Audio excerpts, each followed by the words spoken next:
I'm making sure that this girl eats at every restaurant in Disney World. This spot has been called a hidden gem, a surprise hit, and the best food we ate during our 2-week trip in Disney World. So let's see if Ale and Compass holds up. All right, Ale and Compass is right this way. Now, if you don't know what this is, Ale and Compass is a more moderately priced table service location here at Disney's Yacht Club, and this is where you're going to find breakfast, lunch, and dinner, and it's going to be some of those New England kind of classics and seafood dishes. I hope you're hungry. I'm so hungry. I'm hungry as well. All right, so Emma and I are starting with appetizers and drinks because you got to get a full picture. So we're doing a full 3 courses.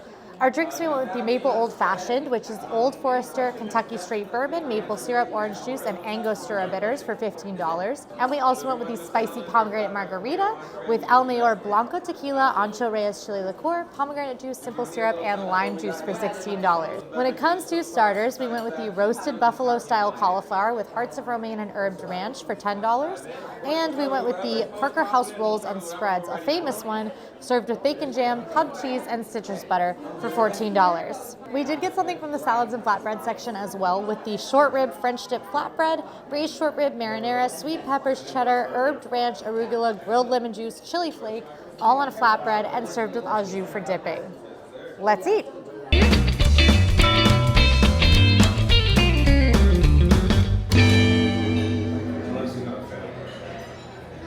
That's really good.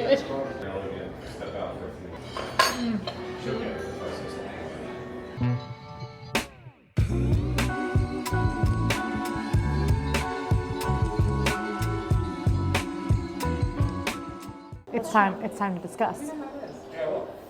I can say that we've torn into all of this. We've tried everything. I'm gonna start with the flatbread. I love this flatbread. I think this kind of gives elevated bar food in the best of ways. It's heavy, lots of meat and cheese, but the meat is so tender and fatty, just like falls apart. And then I think the char from the wood grill oven, incredible. I love this. I love that you can dip it in au jus. I think that's so fun for a flatbread. And dipping anything in au jus makes it better. Everyone knows that. Cauliflower, I'm going to talk about. This is spectacular in my opinion. It is deliciously cooked cauliflower with tons of buffalo flavor, a nice amount of heat that doesn't feel like it builds up in your mouth, but it does linger and give a nice warmth. Tons of blue cheese, which for me is a plus, for Emma a minus. Negative. So she does not love this, but I love also that it comes with the fronds of lettuce. I think it's like a lovely textural and temperature switch up when you're eating this. It's amazing. The rolls. Let's talk rolls. Perfect, fluffy clouds, but perfectly crisp on the outside. I took a bite and it was the craziest crunch I've ever heard in my life. The sides that come with it, the cheese, the bacon jam, and the butter, best done all together if I do say so myself. Totally. My favorite's the cheese because it kind of is like an exciting version of like... I think pimento. Pimento's interesting. I was going to say the cheese that's in the middle of the Cheesy Lance crackers. I don't even think I've had that. I love that passionately, and this tastes like that, but good. Bacon is interesting. I think it's just kind of that heavy, Meaty, jammy. Yeah, meaty jam flavor. And then the butter's really interesting. I think, was it a key lime? Yeah, so citrusy. Very, very citrusy, sweet side, but still notable. Nice salt on the top to make it balanced, and the rolls are all brushed with butter. This is kind of an iconic dish here, is the Parker House rolls. You can also get them at the neighboring lounge if you don't want to do a full sit down. That's how I've had them before. So appetizer course, if we had to rate it 1 of 10, let's say at the exact same time what we would rate it. 3, 2, 1, 8. There you go. So you heard it here first, folks. We've got different tastes. We both win 8. Drinks-wise, my Old Fashioned is spectacular. I think this is so tasty. It is like the perfect amount of liquor for it while still having the nice sweetness, and you can taste the maple mostly in the nose, so it's really balanced and delicious. Mine is the spicy margarita. I don't know if there's just no spice in this at all. I'm gonna say it just tastes like a regular lime margarita to me. It's very good. It's a good margarita. I have no spice in this at all. And if there's any other flavor, I don't know it. It's just a good lime margarita. But if you're looking for something spicy and interesting, I don't think that this is it. All right, drink rating. 3, 2, 1, 7. Okay, I thought about going 5, but I was like, I don't know, I like it. Well, I only can go off of mine. So That's true. I'm going to go 5 for mine. And not that it's bad. Yeah. It's just not interesting. It's just a marg. Sometimes it's just a marg. All right, I think now's a good time for us to talk about the atmosphere. Come with me. We have to look at the atmosphere of this place if we want to properly review it. So Ale and Compass has a coastal vibe, and it's supposed to be themed a little bit like you're in a lighthouse, as you can see from those windows up here. It's a very dark restaurant with darker tones and paneling. It does get a little bit noisy, but I would still say that it is kind of feels like a finer dining restaurant. It feels very romantic without having those really, really intense Disney signature dining prices.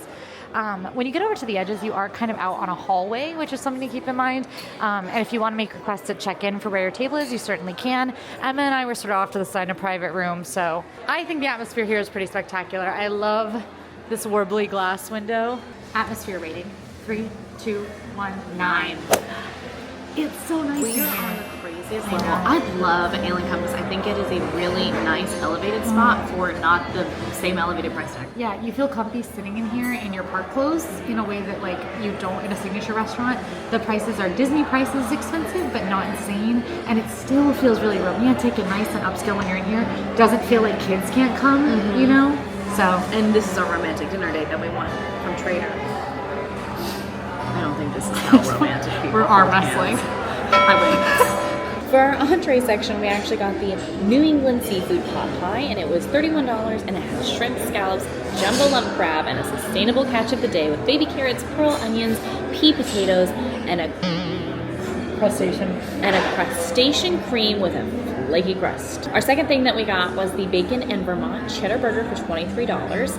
It has caramelized onions on a Parker House bun with applewood smoked bacon, lettuce, tomatoes, and herbed mayonnaise. I'm listening. Dinner, entrees. We got 2 because there's 2 of us. And we had 17 appetizers. We also wanted to try the more exciting, fresh, and fun dish, and one of the more like people pleaser dishes. Yeah, something that more people are gonna order. So we've gone with the seafood pot pie, we've gone with the burger. Let's start with seafood pot pie. Yeah. I was most excited about this. Honestly, my first few bites I really liked. In my opinion, this was so overly salted because the fish itself is already so salty. It didn't need any additional salt, and it made it a little, I don't want to be too harsh, it made it a little hard to eat. I wholeheartedly agree. I don't think I would order this again specifically because of the amount of salt. Now, I do wonder if we perhaps got just a wonky night for it because this is one of the famous dishes at Ale and Compass.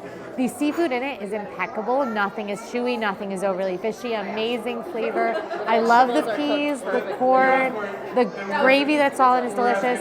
I found the actual pastry shell to be a little chewy as well, as if it sat a bit before coming to the table, but it's also not the star of the dish. So I would not get it again because of that over saltiness unless I literally said, like, can you make sure it's not salty? Yeah, I think there are a lot of other seafood items on the menu that are just as exciting. Yes. But maybe a little bit safer of an option. Agreed. The burger, I thought was good. It was pretty basic in my opinion. Very straight across burger. The char on it was great though. It had a lot of heavy flavor. The bacon was good and crispy. That being said, you can probably get this at a handful of other Disney spots. But honestly, if that's what you're looking for and you're a pickier eater, this is a great safe choice that's going to be very flavorful, but maybe not too adventurous. Amazing, like honkin' thick steak fries as well, which are nice, and they bring you little things to catch up. Little paprika. And our server Ian recommended that we have the Spreads. pub cheese and spreads from the Parker House rolls with the fries, and that was genius. So dinner 1 through 10. 3, 2, 1, 6. We are so on the same page.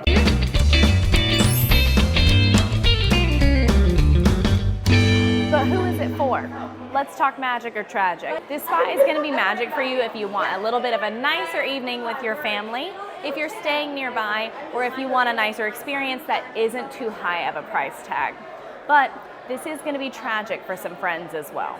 If you want a quick, easy, or cheap meal, probably not the option to go with. If you want something more unique and memorable, also probably not going to be your number one stop. And if you're looking for that Disney vibe, this is probably not the spot for you. And that's been magic or tragic. For dessert, we've gone for the warm apple cobbler for $7.50 and the 12-layer chocolate cake, which is a flourless chocolate cake and ganache, for $9.50.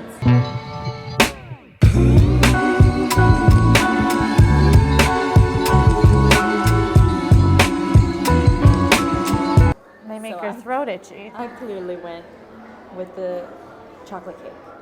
I really loved it. I thought it was really interesting. But it's a plain chocolate cake. The best part was this mousse right here on the top. It's more of like an espresso bean coffee kind of flavor. I really liked it. I thought it gave it a lot more depth. Still just a very plain chocolate cake, but a good one. You can do bad chocolate cakes, and this one was nice and moist, and I'll give it that. I got the apple cobbler. It was pretty darn amazing, if you ask me. I was so mad when they sat it down and I knew I couldn't have a bite. Super warm, perfectly soft apples that still have a littlest bit of like crisp to them. Tons of like sweet caramelized like sugar and breading on top, and then a scoop of vanilla ice cream. I wish there had been more ice cream. I like a lot of ice cream to my hot dessert, but cold ice cream, hot fruity dessert is my ideal dessert combo, and this really like showed out. I thought it was so good. It looks incredible. It's really tasty. So the dessert, all right. Yeah. Rating time, 3, 2, 1, 8. So basically, come here for apps and desserts. In many ways, the work of a critic is easy. But tonight I was challenged by PUBG's salty seafood and my own preconceptions of what a hotel restaurant can be. Was Ale and Compass revelatory? Unfortunately, I say no. A lovely meal for those bebopping around the resort, a reprieve from the ugly competition of getting a reservation at Disney World's most popular spots? Yes. But a must for the foodies and fans? No. Where dinner was good but failed to wow, our team has had memorable meals at breakfast, perhaps the better meal choice for this hidden gem spot. Still, a quiet and comfortable evening with good company, earning Ale and Compass 3 of 5 stars. We've got a lot more eating to do if she's gonna eat at every restaurant in Disney World. Well, where are we headed to next? Coral Reef Restaurant, Epcot. Be there, be square.